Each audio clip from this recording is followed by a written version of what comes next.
Hey YouTube, it's the Prep and Preacher again, and coming to you today with another video, but this time not so much looking at the scriptures as we are looking at equipment that I believe every prepper ought to have.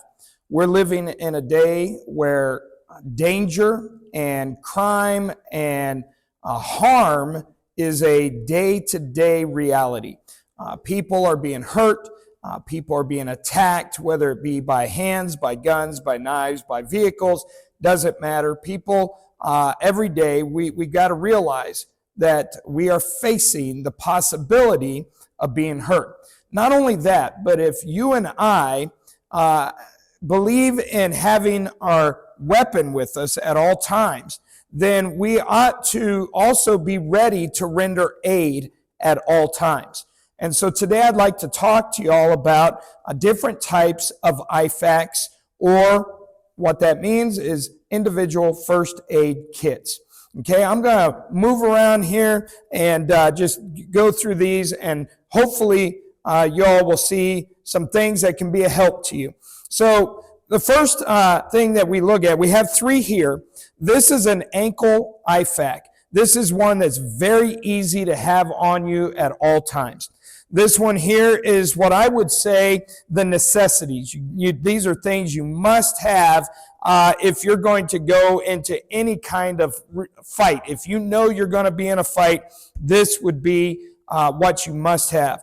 And this here is good things to have for pretty much anything besides your boo-boo stuff.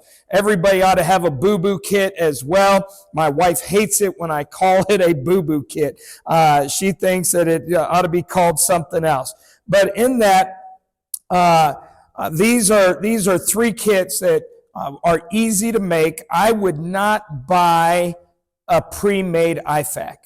The reason being is because most of the time you're spending money for a lot of junk in it that you don't need, and a lot of times you're going to get subpar medical equipment. I like putting my own together. Now, that being said, I have a little bit of training in the medical field. I was a combat lifesaver in the United States Army. I was also an EMT in Colorado. And so I have a little bit of training when it comes to medical. And so I have a little bit of different perspective on what is needed and such as somebody who maybe doesn't have training. What I would recommend is get some training, whether it be getting online to some videos. There's a lot of great videos out there from different EMTs and paramedics and even doctors teaching medical online. If you can, go take at least the CPR class. If you can do as well, go and take the EMT class. Even if you don't become an actual EMT, you're not trying to get a job as an EMT, the training is excellent. And so let's just look at these one at a time. First of all, we have here the ankle IFAK. Now, the ankle IFAK that I have here, you can get readily available from Rescue Essentials. That's a company from Salida, Colorado. I used to live in Howard, Colorado, just 15 minutes away from Salida. And Rescue Essentials has great prices and a lot of great equipment. So I would highly recommend going to Rescue Essentials. But in this, I bought the ankle holster and with the equipment already in it, but I've added some things myself. As you see, it's got some extra webbing here, so I added in a flashlight and I added in a knife, so that these, of course, are great things to have if you're working in the dark and if you need to cut off anything. And as you can see, it does not have the shears. So in that, what does it have? It has a tourniquet, which if you're going to have a weapon and you are going to be willing to do physical harm to somebody else to protect yourself, you ought to be also willing, if you only wound them, to help them in that. And of course, a tourniquet is a must need in all situations of heavy bleeding, heavy arterial bleeding. Then one thing I've added to mine is a roll of cloth tape. This is great, and I'll give you my reason for adding it to this kit here in a moment. But then also, it also helps keep my gloves in place. I kept having a problem with my gloves slipping out of the pocket for them because I put them in a Ziploc bag to help them stay somewhat clean, but it would slip through. So I put this inside with it, keeps them in. The reason I have the cloth tape is because also what comes with this is an Israeli bandage. And Israeli pressure bandage is a wonderful piece of equipment, and I recommend this as well. There's multiple different companies. Just be careful. There's also companies out there that their equipment is subpar.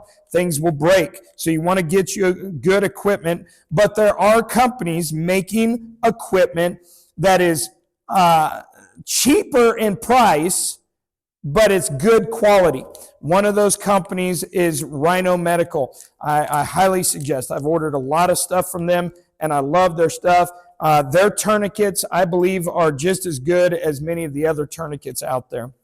Now, in that, what you don't see that is often needed is a chest seal.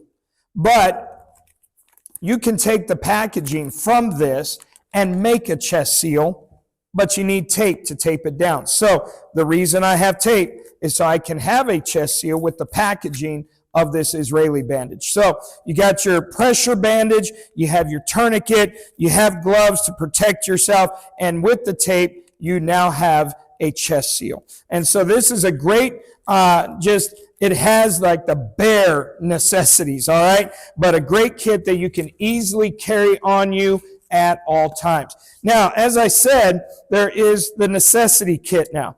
Now, this is one that I have made. As I said, I don't like buying pre-made kits. I like to make my own. I ordered all of this on Amazon. Now, I know some people have a lot of problems with Amazon. I'm not a fan of their political agendas, but I do like that they're pretty reputable on as far as that when you order something, you're going to get it, and it's going to come at a quick time. It's good shipping times. But in that, this kit has a tourniquet. This is the Rhino Rhino Rescue. I had that wrong. Rhino Rescue Tourniquet. Normally, if this is a kit that I'm carrying with me, this will be out of the packaging. I have this in here because this is a kit I put together to actually give to somebody else. But Rhino Rescue Tourniquet. Then it has as well a Rhino Rescue Israeli bandage. This is the 6-inch. The other one was a 4-inch, so you can get either or. I like having the bigger one when I can, so a 6-inch Israeli bandage. I have a pair of shears in here. And then I have the gloves, again, in a plastic bag, but I also have some pain relief medicines in there for just in case. Compressed Z-fold gauze for packing the wound. Highly recommended. Nasopharyngeal to be able to help open up an airway that's blocked. And if you don't know how to use these, you really need to be trained in how to use it before you try to use it on somebody. You can hurt somebody, but it really is super simple how to do it, but you need training. So again, there are good videos out there on how to do that. And then there's the Celix Rapid Z-fold cloth as well for packing arterial wounds. And this has the bleeding stop agents inside the gauze itself, and so you're able to not only pack a wound with gauze, but have the blood clotting agents in it. And then I have in this one, instead of using a makeshift chest seal, I have a vented chest seal and an occlusive chest seal. And so that means a non-vented chest seal. The reason for this is because you really only need the vented for where the wound is releasing air out of the chest. And the other side, if it's a through wound going through the body, then you really need the non-vented to help keep that that sucking chest wound from happening. And so these are from two different companies. Sadly, I could not find with Rhino Rescue an occlusive bandage, but they do have the vented chest seal, and it's a great chest seal. And then I got the occlusive chest seal from Everlight Survival, and they've had some great medical equipment as well, and I recommend you checking them out. But as you can see, not a whole lot, but these are what I would say are the essentials to have in an IFAK for if you were going into a known combat scenario. You know you're about to get into a fight, and you want to have everything on you for possible wounds in that fight, then this would be what you would want. Now this one is what I would like to have if I can, but it of course comes in the trade-off with a bigger package. That there, lot smaller package doesn't take so much room on me. This one here, bigger package, can hinder in many ways, especially I like to wear mine in the small of my back here. And so this, as you can see, is a lot thicker, and so would make it harder when getting into a vehicle that be comfortable seated in the vehicle and so forth. But this one has a lot more stuff. And so it's a trifold, and in that I have ACE bandage. I have bad ankles from many times breaking and straining them. So ACE bandage is a great thing to have for multiple uses. I have a crinkle rolled gauze. I love the crinkle rolled gauzes. I have my nasopharyngeal, and then I have another rolled gauze. I have my tourniquet, and this is a cat tourniquet. Very good tourniquet as well, but a lot more money than the Rhino Rescue, but I believe the Rhino Rescue is on par with cat. I have a small set of shears. This is the jelly for my nasopharyngeal. Then I have a burn dressing from Rhino Rescue again. Great to have for those burn wounds. I have a emergency survival blanket for those going into hypothermia. And then I have a splint. And of course, with this splint, the wrap can really help with keeping that splint in place. So a folded splint.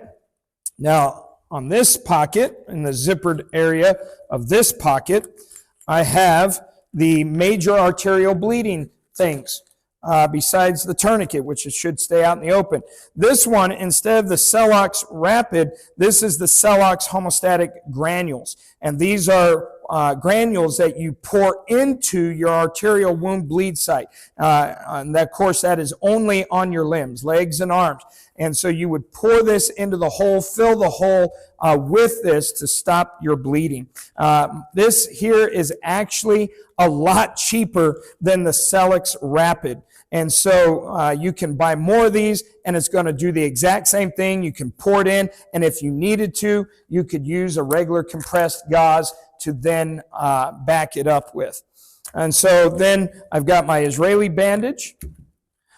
In this one, I've got some steri strips to help keep bandages in place maybe. Then I have my occlusive dressing, and I have another chest seal, vented chest seal. This is the hyphen vent chest seal. And so a lot of good products out there, but that is all in this one. And along with that, in the zippered compartment, I have gloves. Again, I have the Tylenol, extra strength for pain relief. I've got another set of gloves here. I've got another roll of tape to be able to use in the event, again, that my chest seals, I used them on somebody else. I need to make a chest seal. And then I added in as well with this drip drop ORS. There's a lot of different electrolyte powders out there. I tell you, you come across somebody that's dehydrated going into heat shock or anything like that, then a rehydrating electrolyte powder to add to water will go a long way to help that person in that situation. So these are just 3 different IFAKs, individual first aid kits that I use. And so if there's something in here that you think is overboard, or maybe you think I don't have something I should have, then let me know. And I appreciate the comments, all right? But either way, have you an IFAK? I highly recommend the ankle type to be able to have on you at all times, and then having at least the bare essentials for that combat scenario. Either way, get you an IFAK. Thank you very much. As always, look up, for your redemption draweth nigh. God bless.